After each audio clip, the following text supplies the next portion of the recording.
apúrate, apúrate.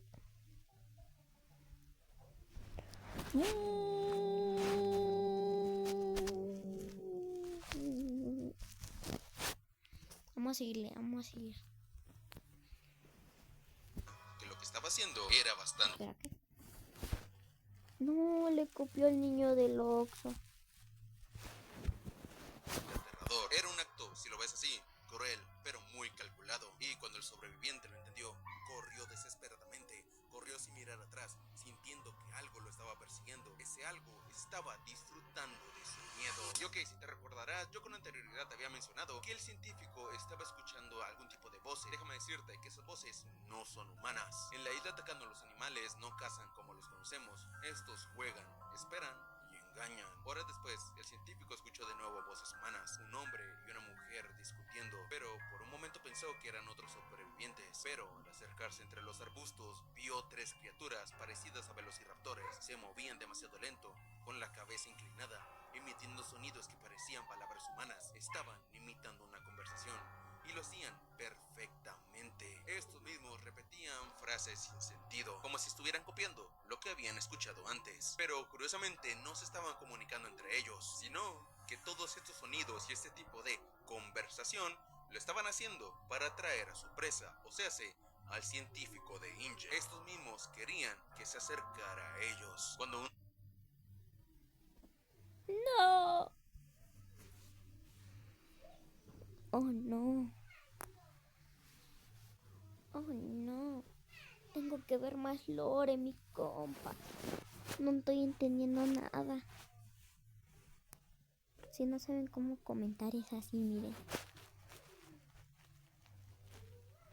Ah, chinga. ¿Cómo se comentaba? Ya se me olvidó. Te pones acá en este. El signo.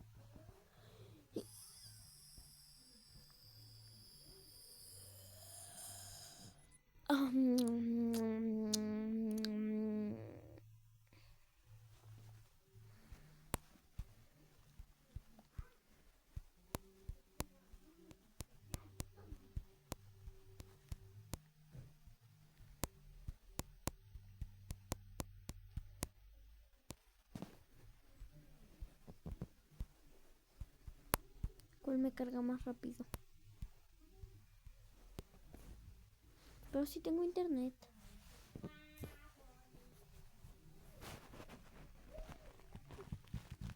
Ping. ¿O qué la China?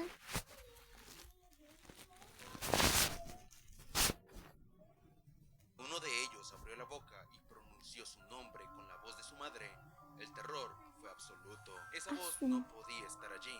Era dulce, familiar, pero al mismo tiempo vacía. No eran voces humanas y esas cosas tampoco eran dinosaurios. Todo esto prácticamente era una trampa tendida por unos Eso no es monstruos. normal, Y cuando el superviviente huyó, las criaturas rieron. Curiosamente no era una risa normal, era una mezcla entre un chillido y una carcajada, casi pareciendo que estas criaturas disfrutaban del miedo. Pero se sabía que estos no querían matarlo todavía, querían hacerlo sufrir. Durante su huida, el hombre fue atacado por un insecto gigante, una especie de 100 pies de casi 9 metros de largo. Lo encontró muerto, partido a la mitad, sus patas arrancadas una por una. Pero lo peor vino después. En su espalda había un agujero, una herida muy abierta, y dentro de ella, larvas moviéndose. El cien pies había puesto huevos en su piel y los arrancó uno a uno con las uñas, con piedras, Yo me vomito. gritando de dolor y asco. Algunos habían adherido a su carne, se desangraba, pero no se detuvo. Sabía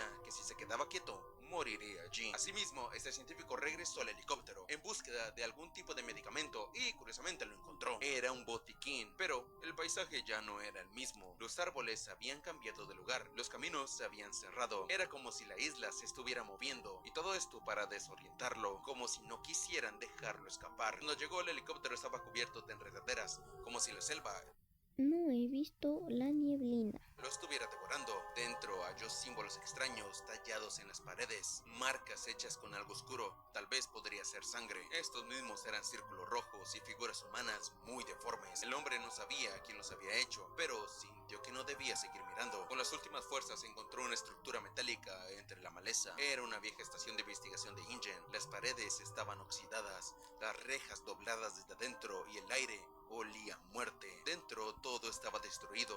Jaulas vacías, escritorios volcados, manchas negras en el suelo, pero lo que más llamaba la atención eran las marcas en el acero. Estas eran garras y hasta cierto punto símbolos, pero lo más aterrador es que parecía como si estuvieran escritos o hechos con uñas humanas. En una de las salas encontró a dos compañeros del helicóptero. Uno repetía sin parar: no los escuches, no sigas las voces.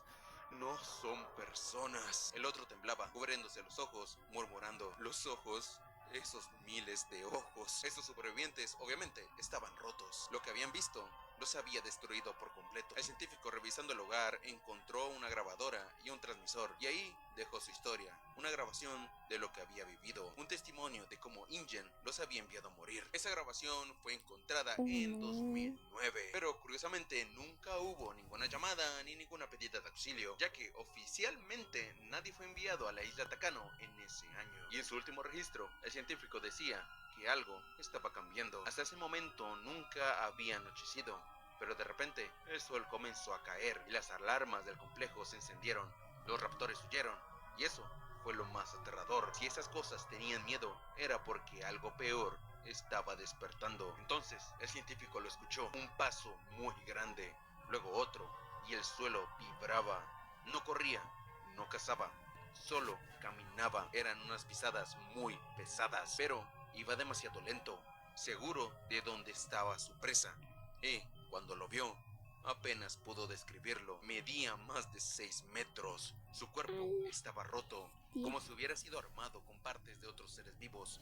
La piel se movía sola, respiraba, se inflamaba, como si debajo hubieran órganos vivos. Y en todo su cuerpo, miles de ojos, algunos enormes, otros diminutos, y algunos parecían humanos. Pero lo más aterrador era que todos esos ojos lo estaban viendo a él. Cada ojo lo seguía, cada parpadeo era real, y de su boca no salían rugidos, sino gritos humanos, como si las personas que habían sido devoradas por él siguieran vivas adentro de él. Los gritos eran de dolor, de desesperación y de locura.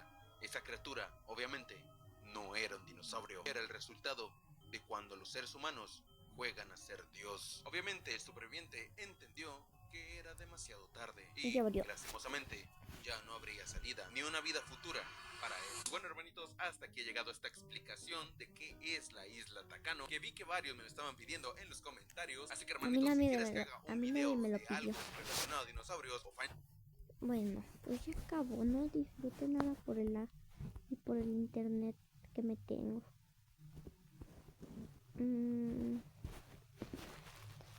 Bueno, pues hasta aquí el video de hoy. Todos los créditos son para Soy Zap.